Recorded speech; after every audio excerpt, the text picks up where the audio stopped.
আজ দুপুরের লাঞ্চটা একটু অন্যরকম করেছি। আজ বানিয়েছি ডিম পালক আর তার সাথে ছিল গরম গরম রুটি। চলুন আজকে তাহলে আপনাদের সাথে ডিম পালকের রেসিপিটাই শেয়ার করি। আর আজকের রেসিপিটা কেমন লাগলো আমাকে কিন্তু অবশ্যই এটা কমেন্ট করে জানিয়ে দেবেন। চলুন আমার সাথে থাকুন আর পুরো ভিডিওটা দেখতে থাকুন। গ্যাসটা অন করে নিচ্ছি আর সবার আগে ডিমগুলো সেদ্ধ করে নেব। আর আমি এর মধ্যে দিয়ে দিলাম সামান্য একটু নুন দিয়ে ডিমটা সেদ্ধ করলে ডিমের খোসাটা ছাড়াতে খুব সুবিধে হয়। আর পালং শাকটা আমি একটু গরম জলের মধ্যে সেদ্ধ করে নিয়েছিলাম, বেশিক্ষণ করিনি, 3 থেকে 4 মিনিটের জন্যই কিন্তু শাকটা সেদ্ধ করেছিলাম। এবার আমি ঠান্ডা জলের মধ্যে শাকটাকে কিছুক্ষণ ভিজিয়ে রাখবো। জলটা আমি ফ্রিজে রেখে দিয়েছিলাম, একেবারে ঠান্ডা জল, অথবা যদি কয়েকটা বরফের কিউব দিয়ে দেন তাহলে কিন্তু শাকের যে কালারটা থাকে সেটা একটুও চেঞ্জ হয় না। তার সাথে কিছু মশলাও আমি করে নেব। তো সবার আগে শাকটাকে জলের থেকে বের করে আমি এই মিক্সির জারের মধ্যে দিয়ে দিলাম, শাকটাকে পেস্ট করে নেব। আর এর মধ্যে দিয়ে দেব কয়েকটা কাজু, কাঁচা লঙ্কা, আর দিচ্ছি কাসুরি মেথি, নুন আর চিনি দিয়ে দিলাম। ব্যাস এটা একটা পেস্ট করে রেখে দেব। আর এবার মশলাটাও করে নিচ্ছি, আদা রসুন আর দিয়ে দিচ্ছি টমেটো, আর দিয়ে দিলাম একটা কাঁচা লঙ্কা, কারণ লঙ্কাগুলো খুবই ঝাল, ওই জন্য বেশি লঙ্কা আমি দিলাম না। ডিমটা সেদ্ধ হয়ে গেছিলো, খোসা ছাড়িয়ে নিয়েছি।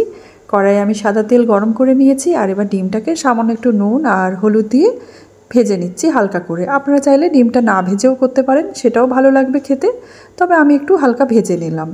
এবার ওই তেলের মধ্যে দিয়ে দিলাম গোটা গরম মশলা ফোড়ন, আর একটা দিয়ে দিলাম কুচনো পেঁয়াজ। স্বাদ মতো নুন দিয়ে পেঁয়াজটাকে একটু লাল করে ভেজে নিলাম। মশলাটাও বাটা হয়ে গেছে, বেটে রাখা মশলাটা আমি দিয়ে দিলাম পেঁয়াজের মধ্যে। আর এবার গ্যাসের ফ্লেমটা মিডিয়ামে রেখে মশলাটাকে ততক্ষণই কষাবো যতক্ষণ না মশলা থেকে কাঁচা গন্ধটা চলে যায়, কারণ টমেটো, আদা, রসুন এগুলো একটু সময় নিয়ে ভাজতে হয় যতক্ষণ না কাঁচা গন্ধটা যাচ্ছে। এবারে আমি এর মধ্যে দিয়ে দিলাম গুঁড়ো মশলা। এখানে দিচ্ছি জিরে গুঁড়ো 1/2 চামচ, 1 চামচ ধনে গুঁড়ো আর সামান্য একটু হলুদ। এবার দিয়ে দিলাম খুব সামান্য করে একটু কাশ্মীরি লঙ্কার গুঁড়ো। মশলাটাকে বেশ ভালো করে আগে কষিয়ে নেব, আর একটুখানি জলও দিয়ে দিলাম, কারণ গুঁড়ো মশলাগুলো কষানোর সময় একটু জল দিয়ে দিলে মশলাটা পুড়ে যায় না। এবার কিন্তু মশলাটা ভালো মতো কষানো হয়ে গেছিলো, তেলটা ছেড়ে এসেছিলো। সেই পর্যায়ে আমি বেটে রাখা পালং শাকটা দিয়ে দিলাম। পালং শাকটা দিয়ে ভালো করে একটু নেড়ে চেড়ে মিক্সির বাটিটা ধুয়ে সামান্য একটু জলও দিয়ে দিলাম, কারণ একটু ঘন হয়ে গেছিলো। এবারে জল দিয়ে বেশ কিছুক্ষণের জন্য আমি রান্নাটাকে করে নেব। পালং শাকটা কিন্তু অবশ্যই করে ফ্রিজে ঠান্ডা জলে রাখতে হবে, আর না হলে কয়েকটা বরফ দিয়ে শাকটাকে রেখে দিয়ে কিছুক্ষণ তারপরে বাটলে এই শাকের কিন্তু কালারটা একটু চেঞ্জ হয় না, একদম গ্রিন কালার থাকে। ভালো করে শাকটাকে ফুটিয়ে নিয়েছিলাম। আর এবার আমি দিয়ে দিলাম ওর মধ্যে ডিমগুলো। ডিমটা দিয়ে আরও মোটামুটি 5 মিনিটের মতো নেড়ে চেড়ে নিয়েছিলাম। নামাবার আগে একটু ঘি আর গরম মশলার গুঁড়ো, আর দিয়ে দিলাম সামান্য একটু ক্রিম। আপনারা চাইলে ঘিয়ের পরিবর্তে বাটারও দিতে পারেন, আর গরম মশলাটা অপশনাল, আপনারা না চাইলে নাও দিতে পারেন। আর খুব সামান্য কাসুরি মেথি দিয়ে ভালো করে নেড়ে চেড়ে নিলাম। এবার আমি এটাকে সার্ভ করে নেব। গরম গরম এই ডিম পালকটা কিন্তু রুটি, পরোটা অথবা নান সব কিছুর সাথে খেতে খুব ভালো লাগে। আর শীতকালে তো একদম টাটকা ফ্রেশ পালং শাক দিয়ে বেশ অনেক রকমের রেসিপি বানানো যায়। তার মধ্যে আজকে একটা রেসিপি শেয়ার করলাম ডিম পালক, আর আরও অনেক রেসিপি পালং শাকের আমি আপনাদের সাথে নিশ্চয়ই শেয়ার করব। আটাটা মেখে রাখাই আছে, এবার বানিয়ে নেব কয়েকটা গরম গরম রুটি।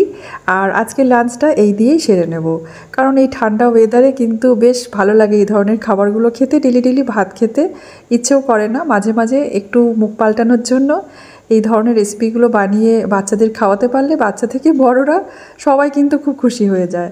আর আমাদের ঘরে আমার মেয়েরা একটু রুটি খেতেই বেশি ভালোবাসে, দিয়া দিশার রুটিটাই বেশি পছন্দের খাবার। আর মাঝে মাঝে মুখের স্বাদটা একটু পাল্টানোর জন্য এই ধরনের খাবারগুলো করি, রুটির সাথে বেশ ভালো লাগে খেতে। তবে চাইলে এটা জিরা রাইসের সাথেও কিন্তু ভালো লাগবে ডিম পালকের এই রেসিপিটা। চলুন আজকের লাঞ্চটা তাহলে সেরে নিই, আর আজকের ভিডিওটাও এখানে শেষ করি। আজকের ভিডিওটা আপনাদের কেমন লাগলো একটা কমেন্ট করে জানিয়ে দেবেন। আমার কিন্তু বেশ ভালো লাগে আপনাদের এই পজিটিভ কমেন্টগুলো পড়তে, কারণ আপনাদের এই পজিটিভ কমেন্টগুলোর জন্যই কিন্তু আমি আরও নতুন নতুন ভিডিও বানানোর উৎসাহও পাই, আর মনের জোরটাও ভীষণ বেড়ে যায় আপনাদের কমেন্টগুলো পড়ার পরে। আমার তো বেশ অনেকটা সময় কেটেও যায় আপনাদের প্রত্যেকের আমি কমেন্টগুলো পড়ি অনেক সময় নিয়ে। আমার তো ভীষণ ভালো লাগে, মনে হয় যেন আপনাদেরকে আমি কত কাছের থেকে চিনি বা জানি। এত সুন্দর সুন্দর আপনারা কমেন্ট করেন। এইভাবেই ভালোবাসা দিয়ে যাবেন, আমার পাশে থাকবেন। দেখা হবে আবার নেক্সট ভিডিওতে। ধন্যবাদ।